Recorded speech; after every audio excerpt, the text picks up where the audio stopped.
मर्जी भगवत गीता में भगवान ने कहा है कि मनुष्य देवता का पूजन करते हैं तो उनको देवता की प्राप्ति होती है, तो उनको वापस जन्म मरण में आना पड़ता है। तो मैं ये जानना चाहता हूँ कि देवतागण का तात्पर्य क्या है। और जैसे सब लोग अलग अलग सब भगवान का जब तक भाव नहीं रखोगे, भगवान का भाव करके पूजन करो तो भगवान को प्राप्त हो जाओगे।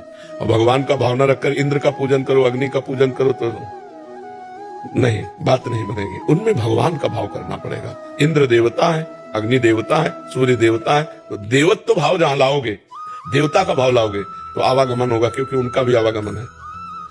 अगर भगवान का भाव लाओगे तो आवागमन नहीं, क्योंकि भगवान अजन्मा है, भगवान अजित है, भगवान मायातीत है। समझ रहे हो? तो भगवान कहते हैं अगर जिस देवता पर श्रद्धा करोगे तो मैं वही श्रद्धा तुम्हारी पुष्ट कर दूंगा, पर तुम्हारा आवागमन नहीं मिटेगा, क्योंकि आवागमन मिटने का अधिकार भगवान श्री हरि को, भगवान शंकर को, इन्हीं को है।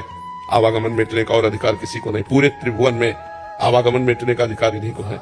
मोक्ष प्रदायिनी ये जुगल जोड़ी है। अगर इनकी शरण में नहीं, चाहे शिव पार्वती और चाहे भगवान सियाराम कहो या राधेश्याम कहो या विष्णु नारायण कहो, वही भगवान एक ही विविध रूपों में है, बका दूसरे को अधिकार नहीं। इसीलिए गीता में भगवान का भूतों को पूजने वाले भूतों को प्राप्त होते हैं, देवताओं को पूजने वाले देवताओं को प्राप्त होते हैं। और यहाँ से लेकर ब्रह्मलोक तक सब मायामय जगत है। आप ब्रह्म स्तंभ पर्यंतम सर्वम मायामय जगत, तो देवलोक तो बहुत नीचे है।